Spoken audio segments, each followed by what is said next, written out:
Salut les petits artisans alcooliques, c'est Tao des Cités d'Orge. Aujourd'hui, j'ai eu la chance de papoter avec Alice de Mottler Hops qui gère la chaîne YouTube et le shop en ligne éponyme. Pour ceux qui consomment ce contenu en audio, sachez qu'il existe un format vidéo sur YouTube avec nos têtes et le tout agrémenté de quelques photos d'archives et d'illustrations. Bonne écoute.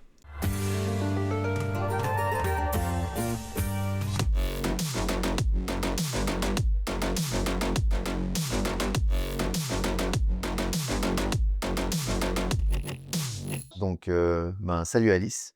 Salut. Merci de participer à cette petite interview, un peu podcast tranquillou. Le but, c'est un peu de discuter. D'ailleurs, comme tu peux le voir, je me suis déjà servi une bière parce que Ça marche. j'ai beaucoup de peine à, à travailler sur des trucs de bière et pas en boire en même temps, ce qui est presque un problème en soi. Mais bref.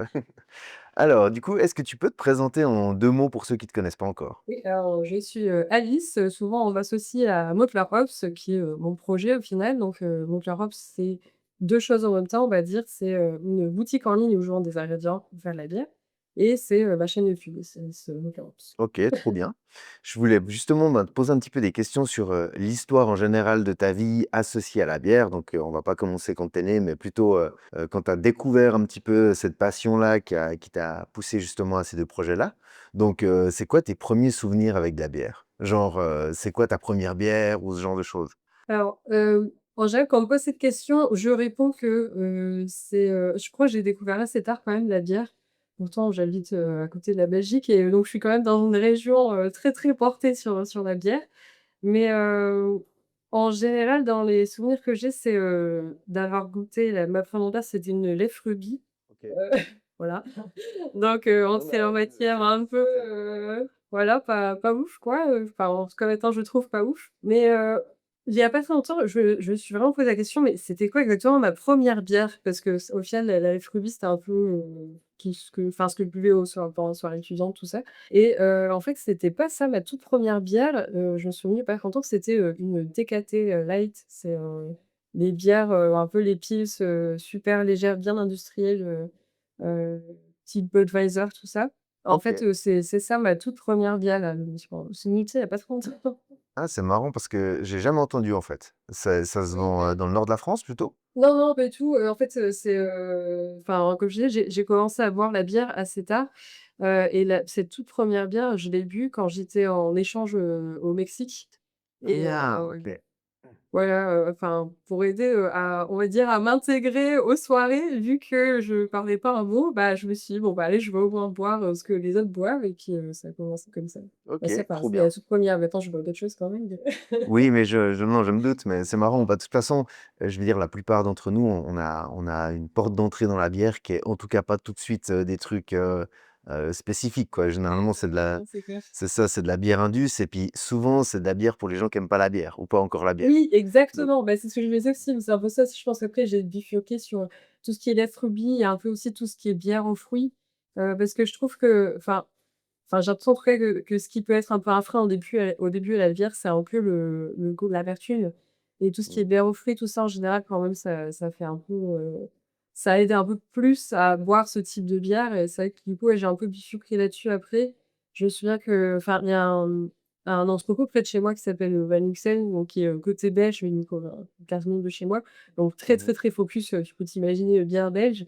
Et ils ont un tout petit rayon avec, des bières aux fruits, notamment, la brasserie, Chapeau, je crois que c'est la brasserie Chapeau. Et moi, c'était, genre le seul rayon, qui m'intéressait et où j'allais au début quand j'ai commencé un petit peu plus à essayer d'en boire. Donc, c'était tout ce qui est, les bières, à la pêche, à la banane, enfin des trucs comme ça qui me faisaient un peu plus, boire de bière, mais sans ce côté, un peu plus nu, on va dire, un peu plus sur l'amertume, tout ça.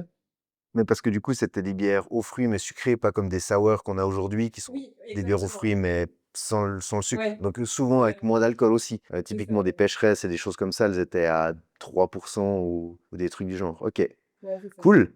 Et du coup, tes styles de préférence, donc tu as commencé par ces bières de fruits, puis ensuite tu as commencé à t'orienter. Enfin, comment t'es arrivé à finalement des grosses belges ou des trucs très amers? C'est quoi l'ordre des styles que tu as parcouru, on va dire? Oui, bah, alors, bon, on va dire que ça, c'était vraiment du coup la toute première. Donc c'était, donc que des pils, légères, enfin quand j'étais au Mexique. Après je suis rentrée en France pour faire, mes études, donc bah, à Lille, donc toujours dans le nord de la France. Donc là, effectivement, je commençais à boire un peu tout ce qui est, bière aux fruits et cetera. Les bières aux fruits, enfin, je pense surtout à lait fruits et du coup, ça m'a fait enfin, c'est pas au fruits au final vraiment, mais enfin, tu vois un peu l'idée, enfin, super sucré et cetera. Ça m'a fait un peu, m'orienter vers, les autres types de bières lèves. Donc j'ai un peu bifurqué sur, les belges, les bières de table qu'on appelle, donc enfin, les lèves mais pas très fortes quand même ou alors, il y a une marque aussi que j'aime bien encore maintenant, celle-là, c'est la Queue de Charme, qui est vraiment aussi, de la région. Heu, donc je me suis orientée un peu comme ça vers les bières, belges et ensuite, je suis restée un peu comme ça, je pense, sur toutes mes études. Après, je suis retournée, vivre au Mexique et là, bah, c'est un peu là, en fait, que j'ai l'impression que je me suis un peu plus ouverte à d'autres choses curieusement et c'est un peu là Ah aussi ouais? que j'ai vraiment découvert d'autres, même d'autres bières belges. En fait, enfin, ma grosse histoire de comment j'ai commencé à brasser d'ailleurs, c'est que, hem bah, je vivais là-bas, bon, bah, mes pistes et cetera, c'est vraiment le truc de base, au Mexique et une fois, je suis allée dans une boutique, c'est des boutiques qu'il y a à tous les coins de rue qui s'appelle le 7-Eleven, enfin, c'est une marque de boutiques et Mmh. j'ai trouvé une Hoegaarden et en fait, j'étais trop contente parce que du coup, ça changeait un peu des pistes un peu qui n'ont pas trop de goût. Bon, ça reste quand même quelque chose de très industriel, mais il y avait ce côté, qui changeait un peu fruité et quand j'ai goûté ça, je me suis dit: «Bah, en fait, je veux en faire moi-même. Enfin, je veux, essayer de retrouver ce côté qui change un peu du truc de base, de pils de base, on va dire. Donc c'est un peu là que c'est venu et comment, je suis passée de ça vraiment au craft, c'est que, bah, dans la ville où j'étais, c'est une très, très grande ville et il y avait de plus en plus de bars qui étaient un peu plus orientés vers des bières plus artisanales, plus craft et cetera. Bon, ça restait quand même des bars, j'en viens en tête particulièrement, qui étaient quand même un peu une chaîne, mais qui proposaient des styles un peu différents. Par exemple, des porters ou Mmh. des lagers, mais par exemple, enfin, des bock, des weissen, ce genre de choses et donc c'est vrai que petit à petit, ça m'a poussée vers, des styles toujours un peu plus, on va dire, travaillés, je dirais et après, ouais, j'ai commencé à aller dans des festivals. J'ai le souvenir, je crois que ça a été aussi ma grosse révélation du monde craft, qu'on pouvait faire d'autres choses et c'est, Mmh. j'avais goûté, je crois que c'était un porter, je crois que c'était un porter avec de la cacavette et elle était mais j'en ai un souvenir, elle est incroyable et ça aussi, je me suis dit: «Bah, en fait, il y a d'autres choses à découvrir, quoi. Il y a tout un monde, à côté, quoi». Ouais. OK et du coup, tes premiers brassins, c'était de retour en France? Non, c'était, encore au Mexique, en fait, donc enfin, j'ai découvert cette Hoegaarden, enfin, j'ai goûté une Hoegaarden là-bas, on va dire et c'est à cette période-là, j'étais un peu dans une période où j'aimais bien, faire, tout moi-même. Enfin, j'aimais bien, faire, du savon, moi-même, du shampoing et cetera. J'étais un peu dans ce délire-là. Je cousais aussi des fois, certains vêtements, j'aimais bien, ouais, faire l'idée, c'était vraiment de faire tous les trucs moi-même et je m'étais dit: «Bah, pourquoi pas, aussi faire une bière?» Ça me paraissait pas si, peut-être pas si enfin, ça me paraissait accessible, on va dire, parce que je savais pas du tout, dans quoi je mettais les pieds, je pense, au départ et petit à petit, bah, j'ai commencé à me renseigner. Alors, il y avait pas vraiment de boutique à l'époque, à proprement parler, au Mexique, en tout cas, où j'étais et donc j'ai réussi à trouver une brasserie qui vendait un peu des matières, enfin, du malt, des quelques houblons, quelques sachets de levure et bah, du coup, j'ai commencé direct avec, bah, du tout gras, on va dire. J'ai jamais fait, par exemple, tout ce qui est tu sais, il y a des kits, en extrait ou même les Ouais, trucs en bien mode sûr. de mélasse. Là, ça, j'ai jamais testé, je connais pas trop du coup ce truc-là. Mais ouais, je suis rentrée direct, dans le bain avec les grains, quoi. OK, trop bien et du coup, tu es resté combien de temps au Mexique? Je suis restée 5 ans. 5 ans, ouais, OK, presque. 5 ans. Donc pendant le Mexique, c'est là que tu as commencé tes premiers brassins et puis Ouais. après quand tu as créé Mottler Hops, ça, c'était en France? Ça, c'était en France, oui. En fait, enfin, on a commencé vraiment à brasser, ce qui est pas mal, c'est que, j'ai commencé ça avec Eduardo. Enfin, c'est vraiment une passion qu'on a en commun, du coup, ben, ça aide parce que c'est vrai que des fois, j'ai des clients qui viennent ici et qui me disent, «Ah, ma femme, elle trouve que ça prend de la place» ou «Ah, mon copain, il en a marre», machin. Donc nous, c'est vrai que pour ça, c'est pas mal. Donc on a un peu découvert, tout ça à 2. Donc on a commencé, à brasser. On a fait notre première bière en 2017 et on est rentré en France en 2020, bah, la première vague de covid, on est rentré. Donc ouais, enfin, ces 3 années, enfin entre 2017 et 2020, on a commencé à brasser et petit à petit, on s'est équipé un peu plus. On a essayé de Mmh. faire, d'expérimenter, de découvrir des choses et tout ce qu'on a appris, on l'a appris, Bah, la toute première chose qui nous a fait rentrer dedans, c'est on est tombé sur un tuto sur YouTube, d'une femme, qui était en c'était marrant en plus parce qu'elle en imposait à fond parce qu'elle avait une blouse de chimiste et tout, donc on s direct on s'est dit: «Bon, elle rigole pas quoi, elle va vraiment bien nous apprendre, comment faire» et ça a commencé par là quoi. Elle faisait des vidéos, mais le problème c'est qu'elle avait pas, on va dire, une vidéo en entier sur tout le processus, donc il fallait aller chercher à droite à gauche dans sa chaîne pour apprendre, comme il fallait dans le bon ordre et cetera.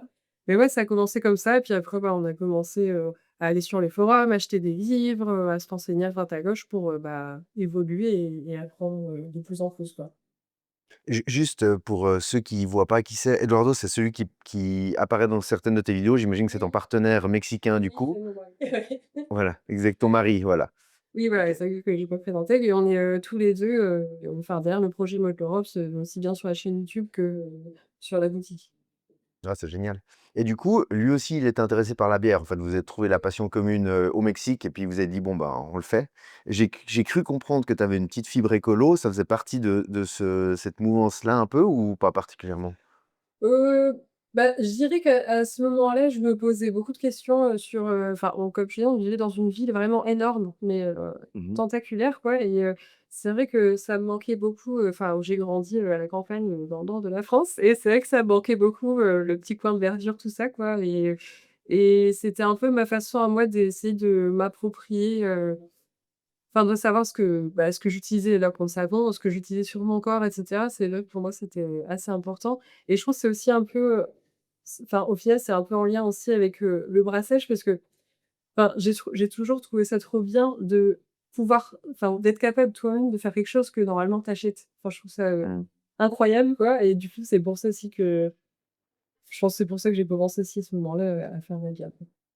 OK, trop bien. Après, on va rentrer dans chacun des sujets, hein. Oui, Je oui. voulais discuter de la boutique en particulier. J'ai deux trois questions là-dessus aussi, mais en gros, une fois que tu es arrivé là, tu as lancé Motler Hopes donc il y a 3 4 ans, je dirais à peu près?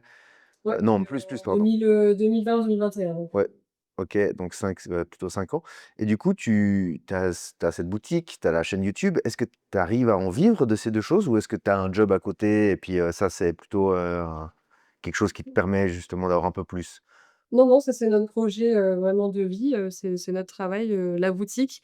YouTube, c'est, on va dire, c'est un complément de la boutique, mais clairement, bon, tu dois savoir aussi bien que moi, c'est Ouais. compliqué de vivre avec YouTube, enfin, clairement, on gagne, rien avec YouTube, quoi. Enfin, avec en tout cas avec, notre niveau aujourd'hui de YouTube, on gagne rien du tout avec ça.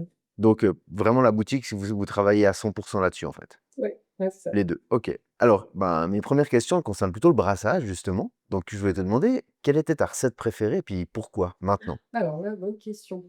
Alors je pense que je vais avoir plusieurs recettes préférées. Il y en a une, là, qui me vient en tête, ça doit être parce qu'on est au mois d'octobre, mais c'est, la pâtisserie trouille.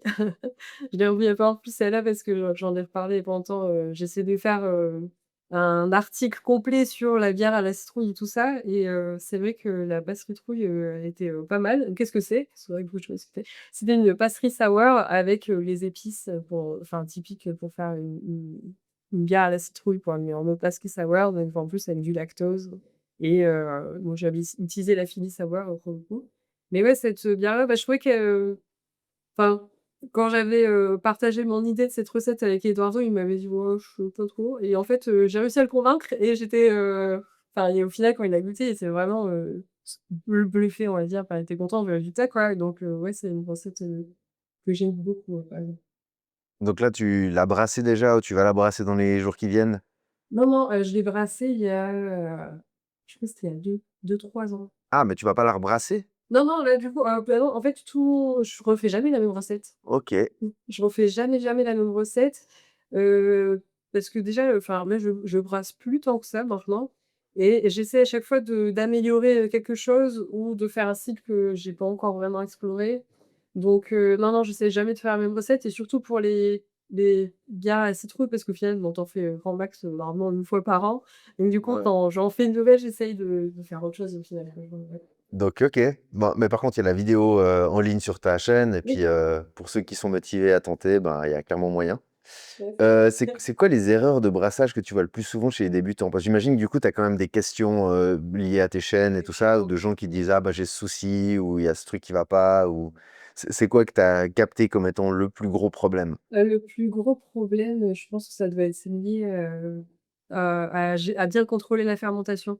Mmh. Je pense que c'est vraiment, enfin, enfin, déjà comment choisir ta levure en accord avec le style de bière et bah, tout ce qui est, ouais, contrôle de la température, le nettoyage. J'ai encore des fois des gens qui me disent, «Bah si, j'ai une infection mais je comprends pas, mais pourtant, j'ai utilisé par exemple du Chemi-Pro Oxy», donc qui est bon, désinfectant quoi, enfin Mmh. des choses comme ça. Mais ouais, c'est surtout, ouais, les des problèmes de fermentation ou alors après des questions liées, au dry hop et cetera ou comment choisir ses houblons. Mais ouais, le fond qui vient, c'est surtout, lié à la levure et à la fermentation. OK. Moi, j'ai souvent eu des remarques de bières qui font des geysers, quoi. Ah Souvent, oui, oui, qui du sont liées gueuche, du coup oui. à du gush, violent, ça, mais même moi, ça m'est eu arrivé, sur principalement des blanches d'ailleurs. Mais OK. ouais, j'ai eu 2-3 fois des trucs comme ça, ça a l'air d'être souvent un souci quand les bières restent un peu trop longtemps en bouteille et puis qu'elles ont soit pas complètement fermenté ou qu'il y a eu une petite infection, mais ouais, je suis assez d'accord avec toi. Tu sais que moi, j'ai utilisé du Chemi Pro là, Aussi? pendant je pense ouais, du Oxy pendant, 4 ans en pensant que c'était du désinfectant. Ah ouais, sérieux? Ouais OK. et j'ai jamais eu trop de soucis, à tel point qu'une de mes prochaines vidéos, ça va être de rien désinfecter du tout.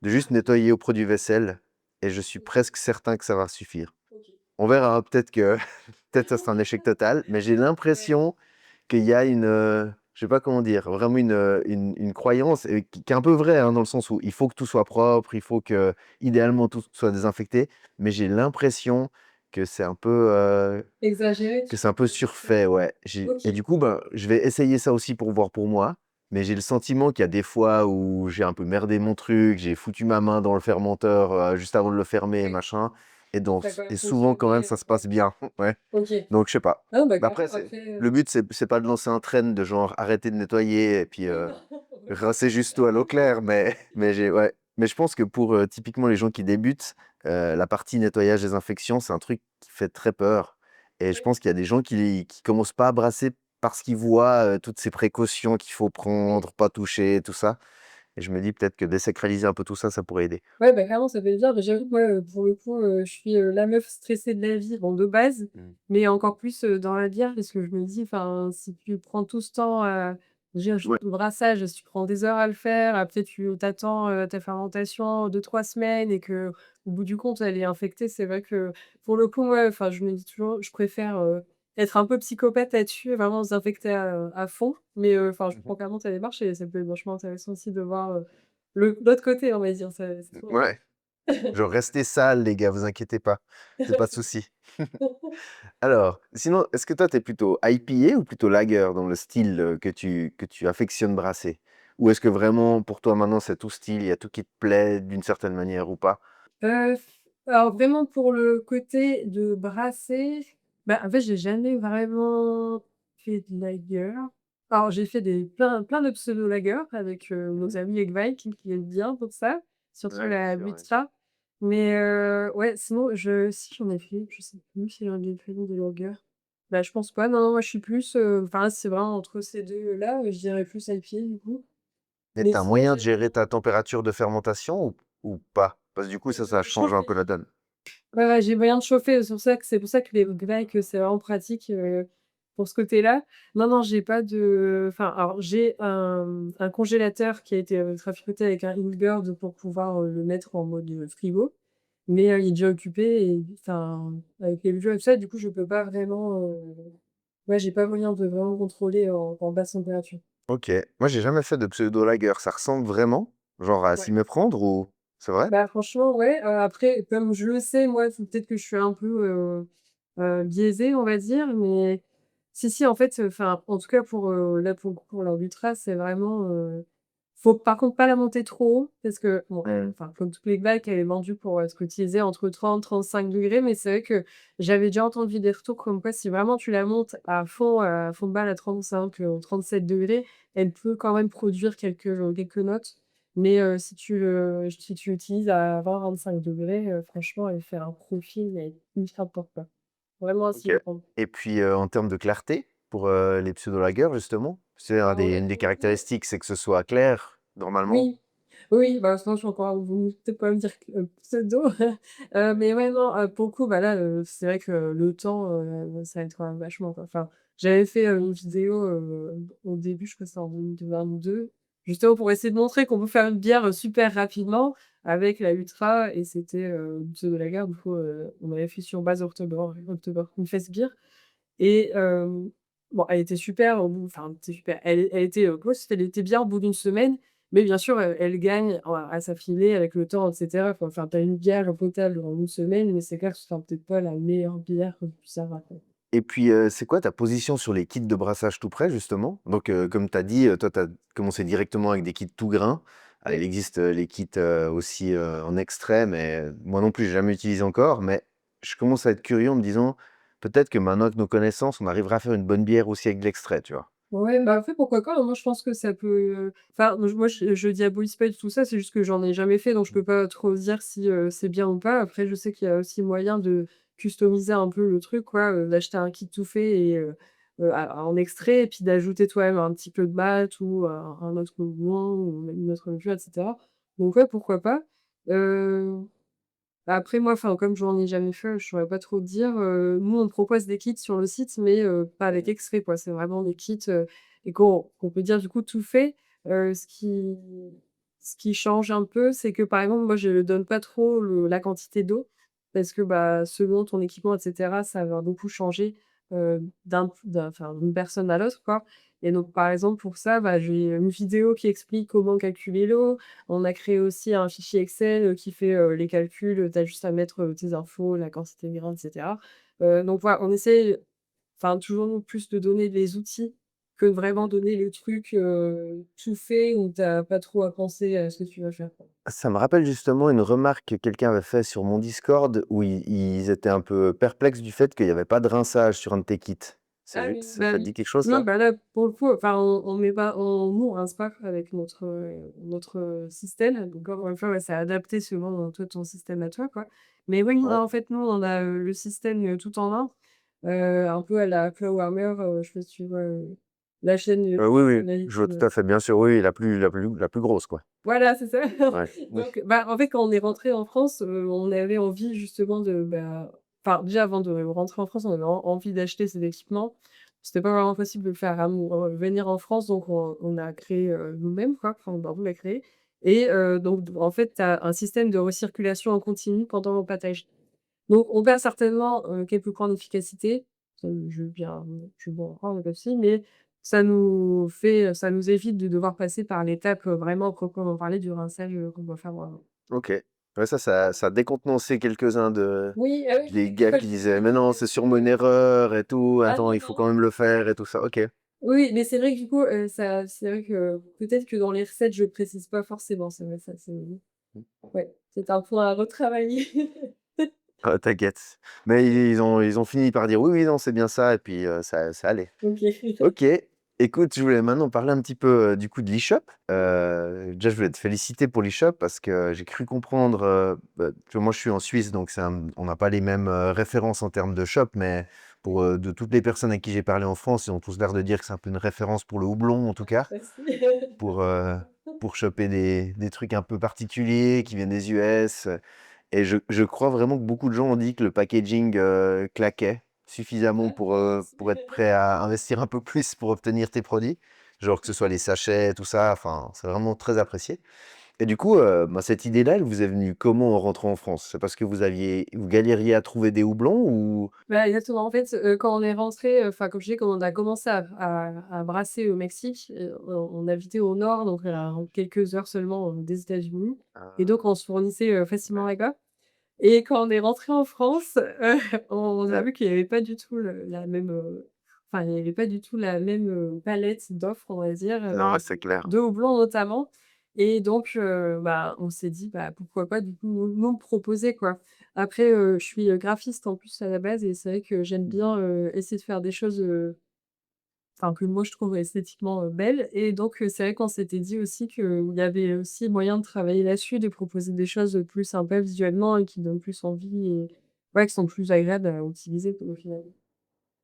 Ouais, je trouve que ça fait très américain, si par exemple on regarde le site ou truc comme ça, je trouve que ça a des touches, enfin des couleurs très vives et puis, un style assez cool. C'est Mais, chouette. ouais, vraiment chouette. Et puis du coup, quelle a été la particu enfin, c'est quoi ta particularité si tu te compares, aux gros acteurs du marché comme, Rolling Beers ou bien Brewland? C'est vraiment justement le catalogue qui est différent ou aussi vous avez un autre Je pense focus qu'on qu'eux? non, je pense qu'on a plusieurs choses, différenciantes. Déjà, bon, le catalogue comme tu disais, on trouve des produits chez nous qu'on trouvera peut-être pas forcément ailleurs.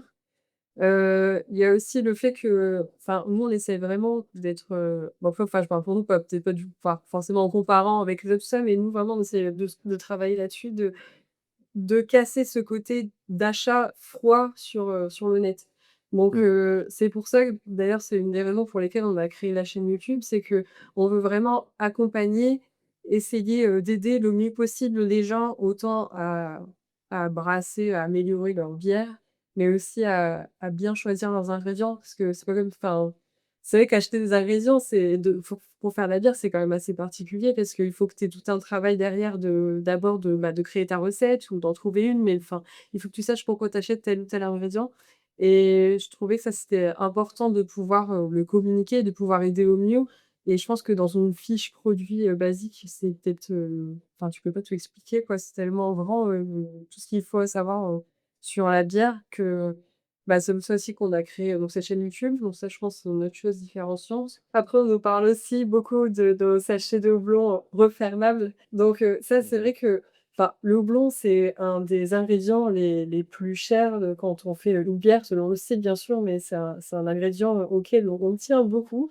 et c'est vrai que c'est un peu embêtant de juste pouvoir, refermer, notre sachet avec une pince avant de le mettre au congélateur en ne sachant pas vraiment si, au final, ça va un peu absorber les arômes, ou les notes de nos blonds. Donc voilà, on voulait vraiment pouvoir proposer une solution pour les préserver au mieux, pour préserver au mieux, les arômes et la qualité du blond au final. Ouais, ouais, c'est à part ça, c'est des petits détails, mais je pense vraiment que ça fait la différence. Alors, il y a moi, typiquement, je fais tout sous vide, mais j'ai dû m'équiper, tu vois? J'ai une machine qui met sous vide et tout ça. Mais c'est vrai que quand tu commences, tu pas tous ces trucs-là déjà, enfin, c'est pratique d'avoir directement le houblon que tu peux refermer, puis tu te poses plus d'autres questions. Mais du coup, ma question, suivante, c'était qu'est-ce qui avait influencé enfin, qui avait influencé quoi? D'abord le shop, ensuite la chaîne ou inversement? Et en fait, du coup, j'ai l'impression que c'est presque un modèle comme, Kegland où ils ont, ben, le shop où ils ont tous leurs produits, puis une chaîne où ils expliquent le produit en détail de manière, un peu cool, où, on comprend vraiment comment c'est censé être utilisé et pourquoi. Et c'est vrai que ça, c'était pas mal. Bah, c'est ça, en fait, je pense qu'on a commencé d'abord la boutique et la chaîne YouTube est venue, très peu de temps après. Parce que j'ai l'impression qu'en vidéo, c'est plus simple quand même d'expliquer que sur une simple fiche produit, comme j'expliquais un petit peu tout à l'heure. Par exemple, nous, quand on a commencé à brasser, on s'est beaucoup intéressé à une chaîne YouTube, d'une femme qui donnait d'ailleurs des conseils, C'est sur la bière. Alors si, elle s'appelle Elva Copado, la chaîne en elle-même, par contre, je me souviens plus, du nom de la chaîne. Faudrait, faudrait que je rechercher, mais bon, je te passerai On en regardera, ouais, alors je te passerai en off si tu veux la chaîne en elle-même. Mais donc nous, on a commencé à brasser comme ça et c'est vrai que, heu, c'est toujours intéressant, je trouve, de pouvoir, expliquer, nous-mêmes avec nos propres mots comment utiliser tel ou tel produit. Donc on trouvait que c'était intéressant de par ce biais-là, de passer par la chaîne YouTube, par la vidéo, le fait de parler, de montrer, du début jusqu'à la fin le résultat, de tel ou tel ingrédient, qu'est-ce que ça va donner et nous-mêmes les tester pour nous-mêmes pouvoir, conseiller et expliquer, plein de choses au final. Bon, trop bien. Merci beaucoup du coup pour les explications sur le shop. Maintenant, j'ai quelques questions sur, le parcours YouTube parce que, en gros, moi, je t'ai connu comme ça, étant donné que j'ai pas forcément accès au shop, venant d'un autre pays, c'est un peu compliqué avec les frais de douane et tout ça, mais, bah, du coup, déjà, je voulais te féliciter pour la chaîne, hein. Bah, J'ai vu que merci. ta première vidéo, elle date d'il y a 4 ans. Ouais, Ça fait, tu fait 86 vidéos, gros format, ce qui représente une vidéo toutes les 2 semaines et franchement, c'est un gros rythme, hein. Tu fais bah, comment? oui, bah, alors, ma fréquence de vidéos a beaucoup évolué au fil des années, je dirais. Donc c'est vrai qu'au début, alors peut-être pas les toutes premières vidéos, mais au début, j'ai essayé rapidement de prendre un rythme de une vidéo par semaine. Hem, bon, actuellement, c'est plus trop ça, hein. Maintenant, on fait plus sur une vidéo par mois, où j'essaye, de faire, dans la mesure du possible, des vidéos plus longues. Du coup, beh, voilà, on est plus sur une vidéo par mois et bon, c'est vrai que sur 4 ans, j'ai pas mal évolué. Je pense j'ai testé beaucoup de formats. J'ai testé le format interview, le format, heu, bah, simplement de brassage, quoi, où je montre ma session de brassage, du début jusqu'à la fin, mais juste de la journée de brassage. Après, par exemple, on m'a demandé rapidement d'inclure des dégustations, donc j'avais rajouté des dégustations. J'ai fait des formats aussi, des formats plus, PowerPoint pratiquement, où j'explique vraiment un thème très, très, très spécifique, par exemple sur la fermentation, j'ai fait ça, j'ai fait, sur la biotransformation, enfin, j'ai testé pas mal de formats et maintenant ce que j'essaie de faire de plus en plus, c'est pas facile, mais c'est de moins me focaliser sur la forme, mais plus sur le fond. OK, je suis pas trop d'accord vu ta dernière vidéo, parce que tu quand même tout un délire en pixel art et tout ça, méga bien, méga bien fignolé. Je trouve que ça va pas du tout dans le sens de ce que tu dis, mais OK. Bah, oui, alors oui, bah, c'est parce que ouais, enfin, à la base, je suis graphiste et du coup, c'est vrai que c'est difficile pour moi et je suis un peu perfectionniste aussi, je pense. C'est difficile pour moi de pas proposer quelque chose dont je suis satisfaite visuellement, on va dire et donc j'essaie de plus en plus de me défaire de ça, c'est pas facile, mais pour toujours plus privilégier, justement ce fond et donner toujours plus de conseils et un peu moins, enfin, si au final, il y a pas une transition, ou un truc, un petit effet visuel ou un petit effet, pardon, sonore ou quoi, au final, c'est peut-être pas très grave, quoi. Mais, ouais, voilà, j'essaye de me défaire un petit peu de ça et de toujours plus focaliser sur, l'aide et la valeur plus que sur le visuel, on va dire. Mais elle est cool, hein, très stylée et du coup, toi, tu tournes et tu montes tes vidéos toi-même, justement avec tes skills de graphique? Je monte tout moi-même, pour le moment. J'ai essayé une fois de me faire aider, j'ai pas trop aimé le résultat et c'est dur quand même de déléguer, certaines choses et c'est vrai que ça, il faut que je trouve, je pense, la bonne personne pour m'aider là-dedans. OK, donc tu chercherais un monteur, dans l'absolu qui pourrait t'aider peut-être à faire, une partie de ça ou? Oui, dans l'idéal, oui, mais comme j'essaie mon objectif, c'est d'essayer de me baser plus sur le contenu de valeur que je vais donner plus que vraiment le format. Bah, je vais essayer, je pense, d'abord de me dépouiller de cette envie de perfectionnisme et de choses belles Mmh. pour juste, bah, dire ce que j'ai à dire, point barre. C'est pas facile, mais j'essaie quand même d'abord de me dépouiller de ça et sinon, il va falloir un moment que je trouve, quelqu'un pour m'aider, quoi, en terrain. OK, bah, cool. Mais en fait, je savais pas que tu étais graphiste avant et du coup, c'est pour ça que je me deman je ma question c'était: «C'est qui s'occupe de faire les montages et les effets visuels et tout?» mais donc du coup, c'est toi. OK. Ouais, ouais, ouais, j'ai tout appris sur le tas, c'est pour ça que si tu regardes les premières vidéos, comme tu disais, qui datent de 4 ans, le montage, il est pas ouf et puis petit à petit, j'ai appris, certaines petites choses et Mais puis tu sais que je suis allé voir la toute première vidéo, justement, ce matin pour un peu ouais. regarder, l'évolution et franchement, pas dégueu. Enfin, la qualité de la caméra, c'est pas dingue, je pense que c'était une webcam ou un truc du genre, mais Ah franchement, ça ouais. allait, hein. Ouais, bah, merci, c'est gentil. Non, franchement, Ouais, pas mal. ouais, bah, je l'ai pas vu depuis longtemps cette vidéo, mais oui, enfin, je me souviens que en fait, c'est parce que je sais pas si tout le monde commence YouTube comme ça, mais au départ, je m'étais dit: «Bon, tu sais, ce qu'il verra, c'est pas grave», donc enfin, en fait, j'avais essayé vraiment de déculpabiliser là-dessus, en disant: «Bon, bah, j'essaie de faire un truc, je coupe, comme ça en plein milieu, c'est pas grave, de toute façon personne ne le verra» et puis, bon, au final, je pense que si je m'étais pas dit ça, j'aurais eu du mal à démarrer, quoi.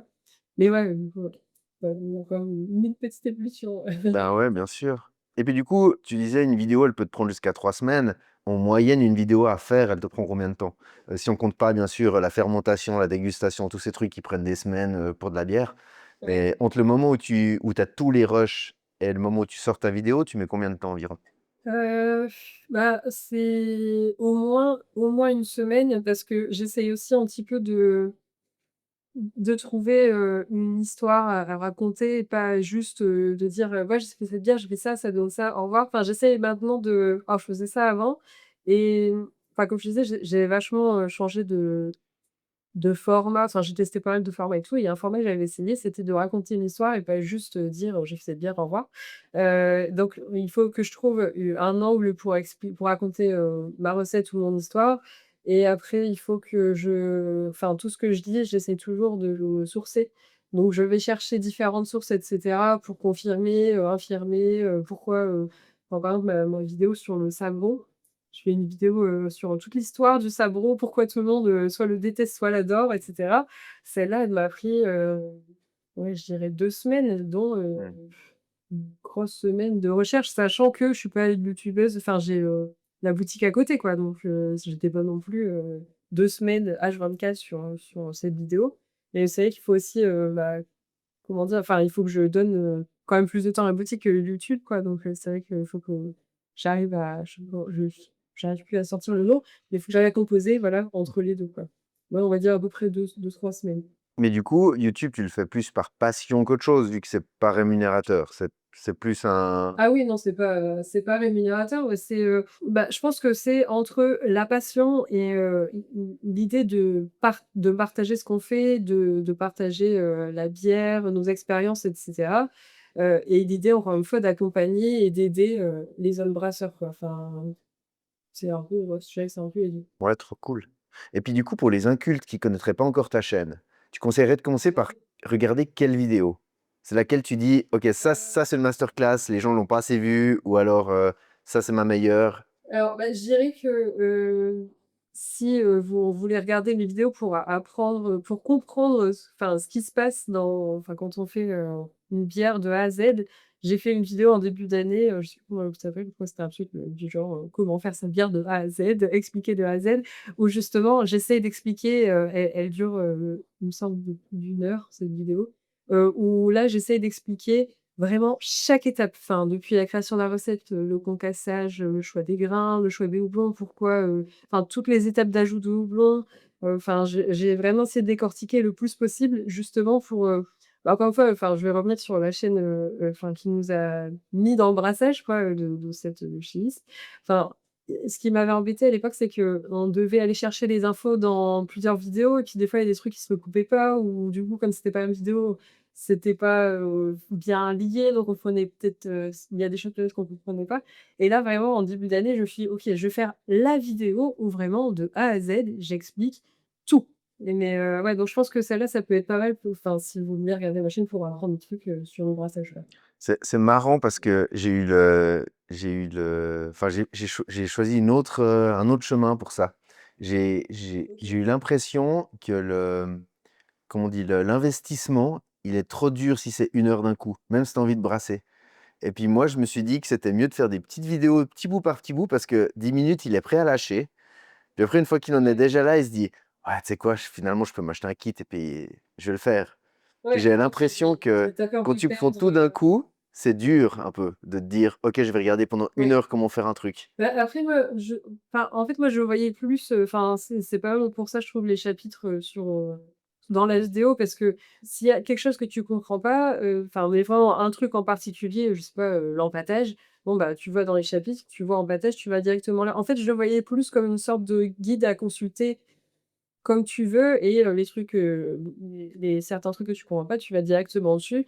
Mais par contre, si tu veux tout comprendre de A à Z, enfin, oui, c'est dur de tout assimiler Mmh. en une seule fois, hein, je suis d'accord, mais l'idée, c'est aussi un peu de d'y revenir quand tu as besoin ou si il y a quelque chose qui était pas clair et cetera. Sachant que, à côté de ça, j'ai, plein de vidéos sur, un sujet en particulier, enfin c'est pas, la seule vidéo, je veux dire, où j'explique quelque chose sur la bière, quoi. Donc au final, je trouvais que c'est au contraire, ça rassemblait un peu, tout ce que j'ai pu faire avant. Non, c'est une bonne idée. Moi, je trouve ça cool. OK, trop bien. Ben, écoute, merci. Je voulais te poser maintenant quelques questions sur, la communauté et les collabs en général, Oui. entre brasseurs et tout ça.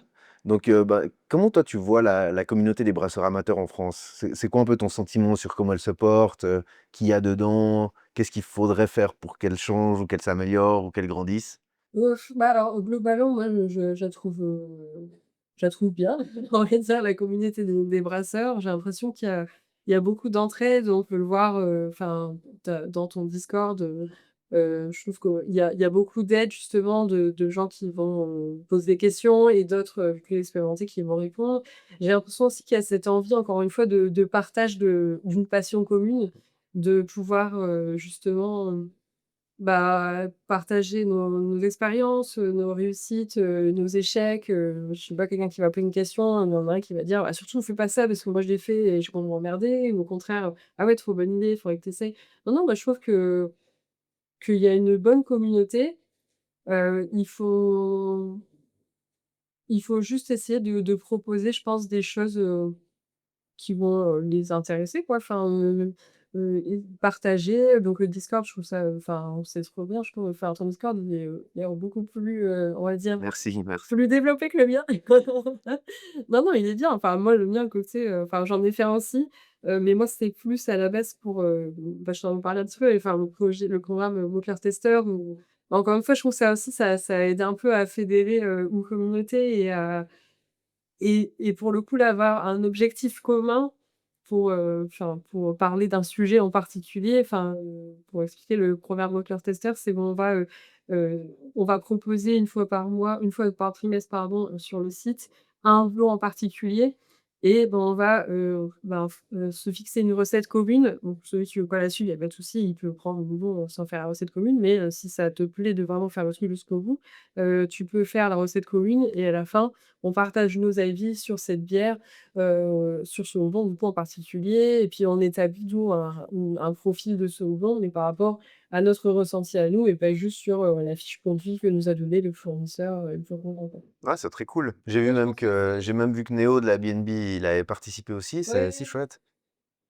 Ouais, ouais, bah, ils voulaient se participer à la première mais ça allait pas sur leur calendrier et là, ils se sont dit: «Allez, banco, on y va», je pense que le houblon, il leur donnait trop envie pour qu'ils participent pas. Et ouais, on a aussi, ouais, on a les amis d'Airbnb, il y a aussi, Maxence de la chaîne La Bière qui flotte aussi qui a participé et ouais, non, franchement, c'est cool, on s'amuse bien, on essaie de pas trop se prendre la tête et puis, bah, voilà, nous, on est ouverts, aux échanges, enfin, me dire s'il y a un truc qui va pas, un truc qui va, enfin, ouais, c'est assez ouvert, quoi. Mmh. Et à part ça, je t'avais dit justement off que je crois que tu es la plus grosse chaîne YouTube, française, mais en fait, il existe encore, je sais pas si tu te rappelles de Bricole Brassicole?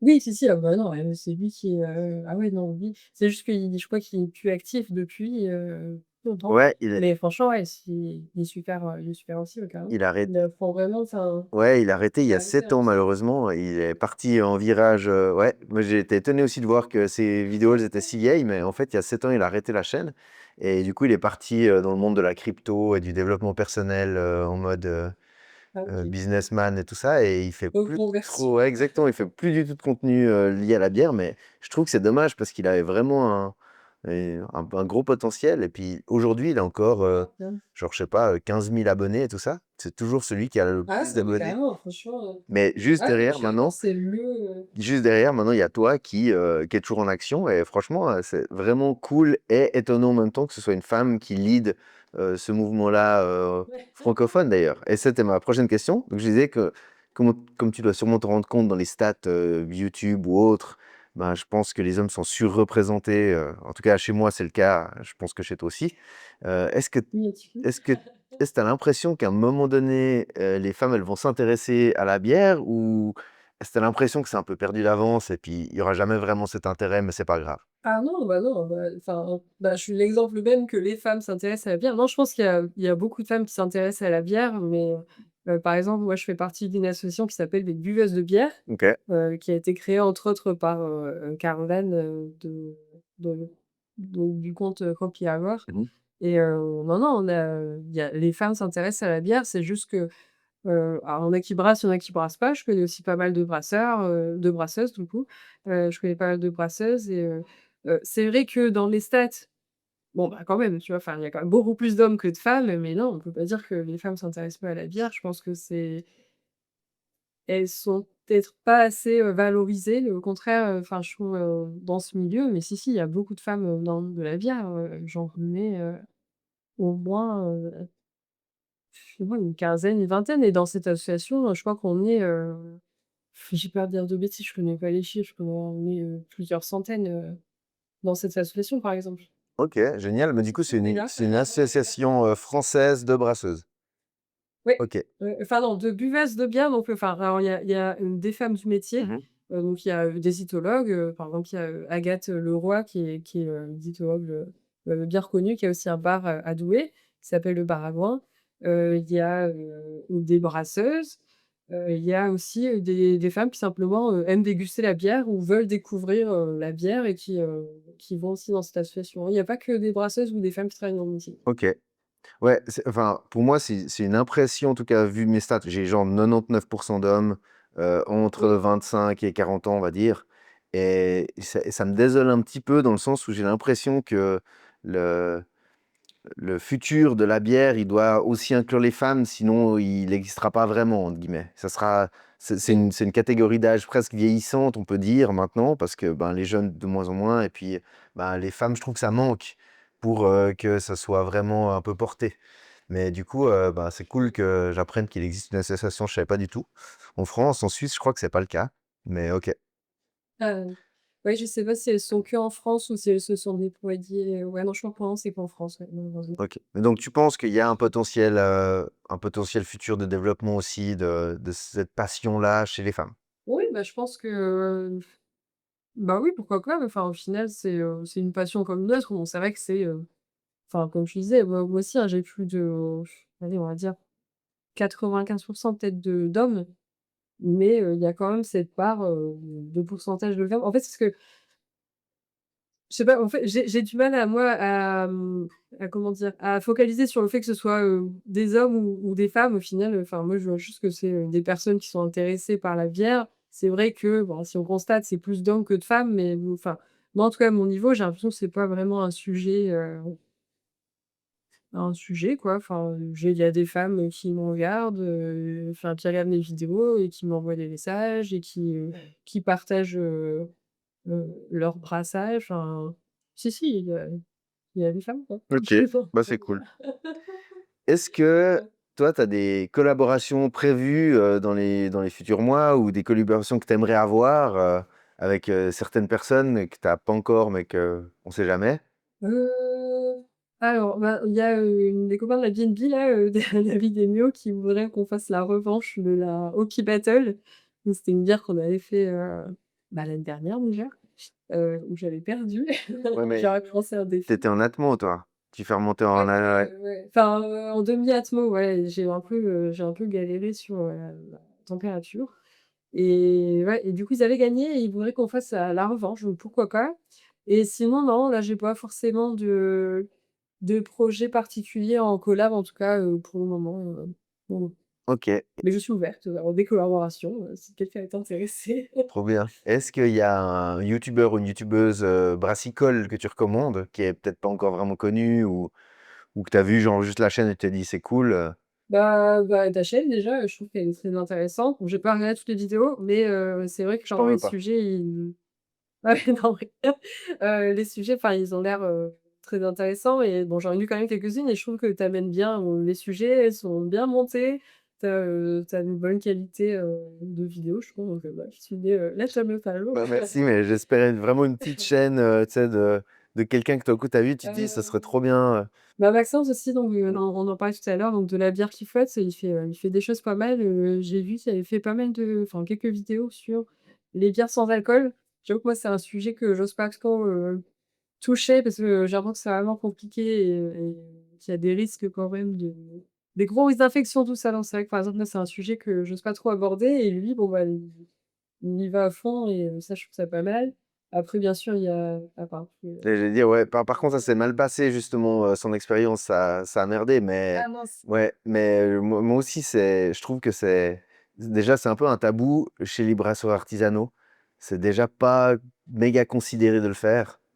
J'ai l'impression qu'il y a Mmh. beaucoup de gens qui sont genre: «Mais non, mais une vraie bière, il y a de l'alcool, c'est normal, c'est comme ça doit être Ouais, comme ça sert à ça». quoi? Exactement, sinon à quoi ça Ouais. sert? Mais je trouve aussi que c'est méga intéressant. C'est juste que le problème, c'est que la porte d'entrée pour réussir à faire une bonne bière sans alcool, elle est techniquement difficile si tu pas des gros moyens, des gros filtres, et des trucs comme ça. Mais effectivement, je suis assez d'accord avec toi sur Maxence, c'est assez cool ce qu'il fait. Puis on voit que c'est un geek, de la bière, très profond. Il teste Ouais, beaucoup de carrément, choses.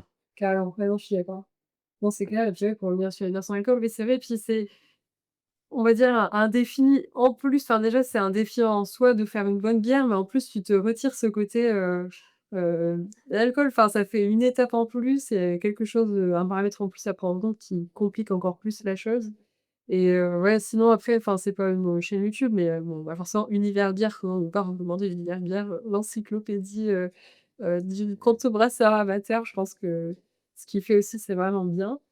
Et sinon, bah, B&B aussi, ils ont une chaîne YouTube où ils testent du matos, tout ça, donc c'est vraiment pas mal aussi ce qu'ils font bien.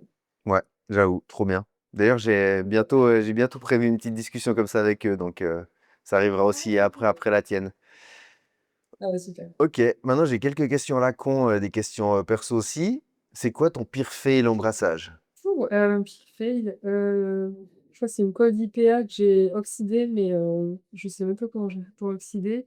Mais c'était un peu après, que j'avais fait une colle d'IPA pour la chaîne avec, Nouveau Strata et je l'avais trouvé mais incroyable. Bon, je sais pas, je trouve que c'est vraiment un super style, une colle d'IPA justement pour tester un blond, mais vraiment à nu parce que tu as pas, ce côté, base matée comme les Nevipa ou qui vont un peu au final influencer, bah, comment dire? L'expression de houblon de la colle d'IPA, je trouve que tu as plus ce côté, bière à nu, enfin houblon à nu et j'en ai refait une un peu après. Alors je sais juste que je fais jamais de même recette 2 fois, mais en fait, là, je m'étais dit: «J'ai tellement aimé qu'il faut que je la refasse» et j'avais plein de restes de houblon aromatique, mais de fou, enfin, de tête, je savais plus exactement ce qu'il y avait, mais genre, du Azacca, du Nelson Sauvin, du Motueka, enfin, que de gros houblons et je m'étais dit: «Putain, je vais faire un dry hop avec ça va être trop bien et tout» et en fait, je sais même pas comment c'est arrivé, mais elle s'est oxydée, mais de fou, j'avais jamais vu une bière comme ça et d'abord, elle est devenue un peu grise,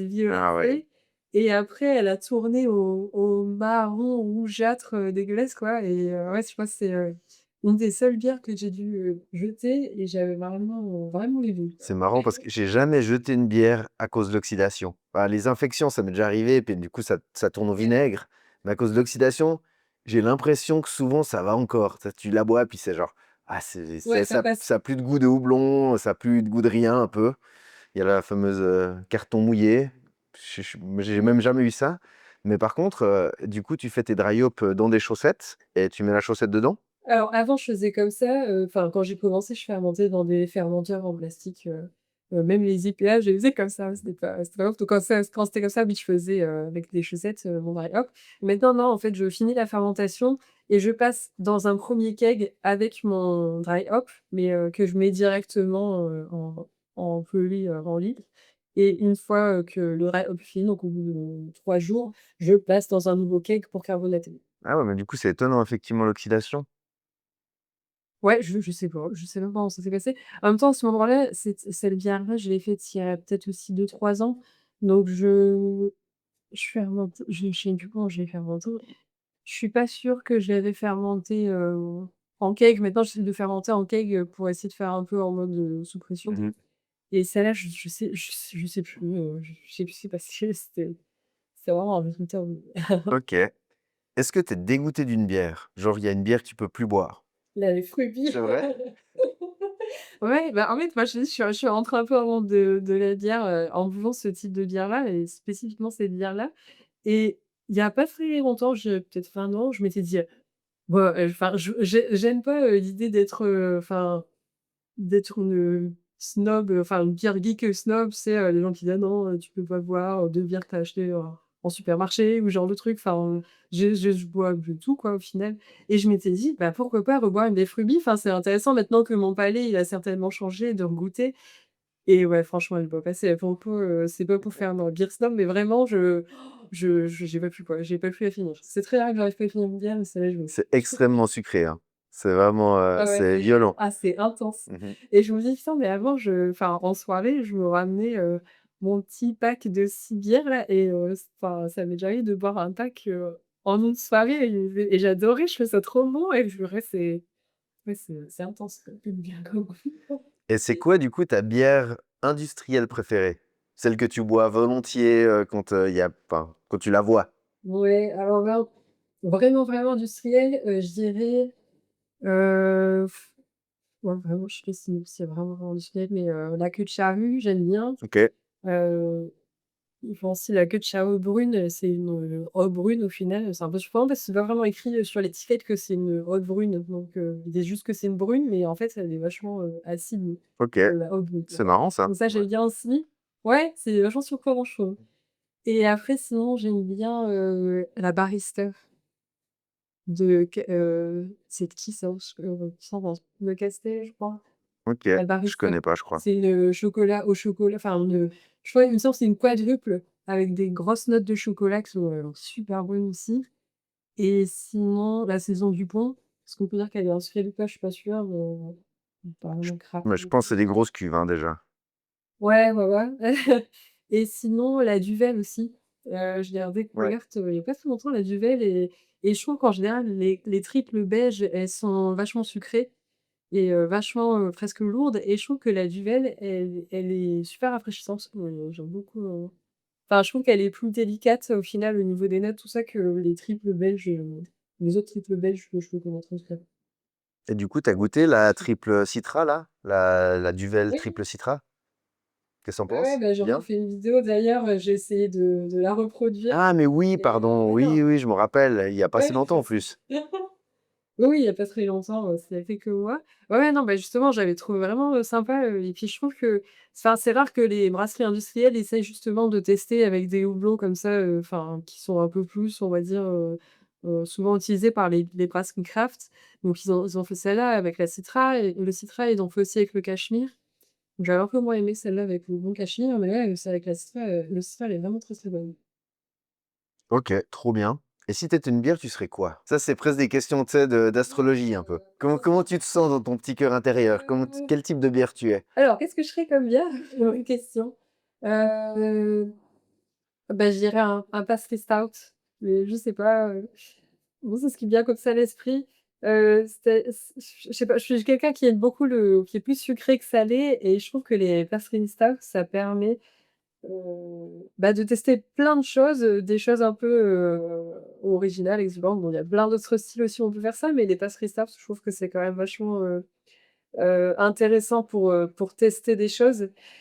OK. J'ai vu que récemment, il y a une grosse vague de cheesecake, un peu de ce genre de type de bière là qui sont assez folles, je dois avouer. Franchement, pendant des années, je me suis refusé par principe presque de goûter ce genre de bière, et depuis 2 3 ans, je commence à goûter un peu plus tout et n'importe quoi, et vraiment, j'ai été bluffé. Genre je suis tombé sur cheesecake, pastry, mango, quelque chose, et c'était incroyable. Après, tu peux pas faire une soirée avec ça, mais c'est incroyable en termes de goût. Oui, bah, c'est un peu ça aussi, en fait. Enfin, c'est, comme tu dis, enfin, c'est bon, tu peux pas faire une soirée avec ça, mais pour le coup, j'ai l'impression que c'est vraiment la définition même de bière de dégustation, quoi, où tu vas apprécier, essayer de détecter chaque petite note, et cetera.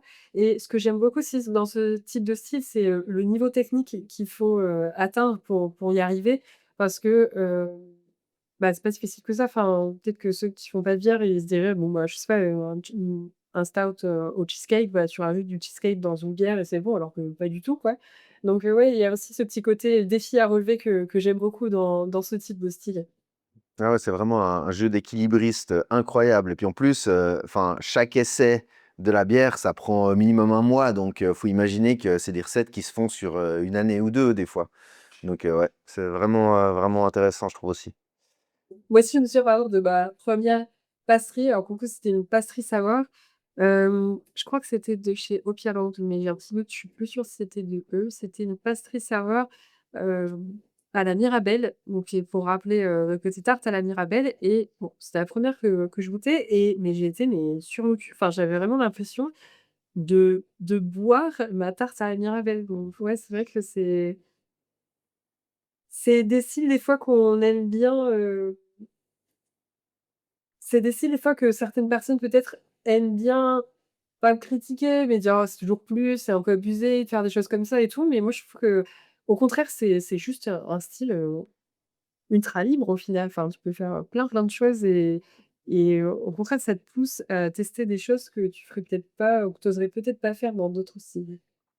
Bah, du coup, je vais te parler un petit peu, du coup, de l'avenir et puis, des prochains projets. Donc du coup, pour, ta chaîne, tu as des projets un peu particuliers où tu m'as dit, bah, simplement tu trouves une bonne idée, un bon storytelling, et puis tu vas plus essayer de te diriger vers des histoires qui contiendront des infos importantes pour les brasseurs et puis faire plutôt ce genre-là? Alors, bah, ça, c'est un format aussi que j'ai testé un moment, de raconter, enfin, d'avoir un fil conducteur pour essayer de raconter une histoire et de sortir un peu de ce côté uniquement, informatif. Mais, je pense que je vais revenir un petit peu à l'essentiel, encore une fois, dans cette idée d'essayer de sortir un petit peu de cette esthétique, pardon, et ce perfectionnisme qui des fois m'empêche de faire, bah, au final d'aller au bout, ou alors, juste de dire, d'aller dans la profondeur. Ouais, maintenant ce que je voudrais faire, c'est plus aller en profondeur dans les sujets et encore une fois, un peu essayer de me défaire de ce côté esthétique. Donc voilà, je vais essayer de m'obliger de faire ça OK, dans les prochains intéressant, ouais. Et puis pour la dans les boutique, prochaines vidéos. est-ce qu'il y a des trucs qui vont arriver bientôt ou vous êtes sur quelque chose en particulier ou tout roule et puis vous allez garder ça tout bien, nickel comme c'est Bah, pour le maintenant? moment, là, on est assez content de l'orientation de notre boutique. On essaye toujours d'avoir, heu, enfin, on essaye de plus en plus de se focaliser sur, bah, proposer des houblons différents. Par exemple, on a sorti, récemment le programme Modeler Tester, qui est un programme où on teste des houblons, mais avec d'autres modeleurs testeurs. On appelle les participants, à ce programme des modeleurs testeurs aussi. Et l'idée, c'est de proposer un houblon assez rare ou assez expérimental, en tout cas un houblon qui intéresse, tous ceux qui sont inscrits, et de proposer une recette en commun. Donc le modeleur testeur peut suivre la recette ou au final faire, sa recette à lui, il y a pas de souci. Mais l'idée, c'est, faire une recette, pour tester ce houblon et après donner notre avis, gustatif sur, ce houblon, enfin, quelle note il donne, est-ce qu'il est intense ou pas au final, et cetera. Pour un petit peu, bah, avoir un avis de tout le monde et pas juste, se reposer sur, les fiches produits des fournisseurs. Moi, j'aime bien avoir ce côté, bah, un peu communautaire, quoi. OK, trop cool, intéressant. Est-ce que tu as un jour envie de passer au brassage professionnel ou est-ce que c'est pas du tout une envie du coup et que tu as vraiment plus envie de rester dans l'offre de houblon typiquement comme tu fais aujourd'hui? Alors, bah, bon, ça m'est déjà passé par la tête, hein, de brasser en tant que pro, mais je sais pas, moi je suis bien dans mon salon, sur ma petite cuve, de 20 litres. J'aime bien pouvoir, hem, avoir cette liberté de faire, bah, tout ce que je veux, hein, au final, dans les recettes que je fais. C'est comme un sacré avantage pour le coup d'avoir, une boutique d'ingrédients, parce que du coup j'ai accès à plein d'ingrédients, que je peux tester, moi-même dans mes recettes. Donc oui, je sais pas, peut-être dans le futur, mais en tout cas pour le moment c'est pas du tout d'actualité. Là, je suis très bien avec, ce que je fais actuellement, et on verra, dans l'avenir. OK. Est-ce que tu as un conseil pour ceux qui veulent se lancer dans le brassage ou sur YouTube, vu que tu as un peu les 2 casquettes? Pour se lancer dans le brassage, j'ai une phrase que j'aime bien dire, des fois, c'est, qu'au final, le brassage de la bière, il est aussi compliqué que ce que tu veux qu'il soit compliqué. Alors, je sais pas si cette phrase est très compréhensible, mais en gros, tu peux faire une bière très simple sans te prendre la tête avec, très peu d'ingrédients en mode smash ou ce genre de choses. Ou alors tu peux, essayer de pousser à fond avec, des ingrédients, super, comment dire? Super précis ou super spécifique, je sais pas, par exemple, tester avec, l'étiole, essayer de rajouter, je sais pas, de l'abstract, le blond liquide, par exemple, ou ce genre de choses, de travailler au mieux, ton timing pour faire un dry hop et puis ta température, et cetera. Donc, si je pouvais donner un conseil à quelqu'un qui commence, c'est de commencer sans se prendre la tête, et puis tu verras après, pour essayer de perfectionner, au mieux tes bières. L'important, c'est, au départ, de te focaliser surtout, par exemple, sur, la fermentation. Bien contrôler, sa fermentation, c'est vraiment le plus important, je pense, dans une bière. Et petit à petit, ben, quand on gère bien la base et donc on comprend bien, bah, pourquoi, il faut mettre autant de malt de base, par exemple, ou pourquoi qu'est-ce qui va se passer si je rajoute, ce pourcentage de malt caramel ou ce genre de choses. Ou comprendre comment ça fonctionne, et une fois qu'on a bien compris les bases, ben, essayer d'évoluer petit à petit vers des choses de plus en plus poussées, de plus en plus, pointues, je pense. Mais voilà, faut commencer, en mode tranquille. Et Pour la chaîne YouTube, je sais pas, quelqu'un qui voudrait démarrer sa chaîne YouTube, je pense que, il faut d'abord commencer par quelque chose qui vous passionne parce que sinon, vous allez peut-être, pas, réussir à tenir sur la longueur déjà, enfin au niveau, motivation, on va dire et au niveau, endurance parce que c'est vrai que les premières vidéos que vous allez faire, il y a peut-être pas grand monde qui va les voir et bon voilà, c'est vrai que c'est même si c'est les premières vidéos, qu'elles sont peut-être pas, super, travaillées à fond, bah, vous mettez quand même du temps à les préparer et voilà, il faut pas arrêter sa chaîne juste parce que les premières vidéos, vous avez, 3 vues et demie et 1 like, de votre mère, quoi. Donc faut essayer de passer au-dessus de ça et voilà, enfin, je pense que le plus important, c'est de parler de quelque chose qui vous passionne parce que non, pour ce côté endurance, mais aussi pour le côté, ben, si vous faites une chaîne YouTube, sur, tel ou tel sujet, il faut savoir,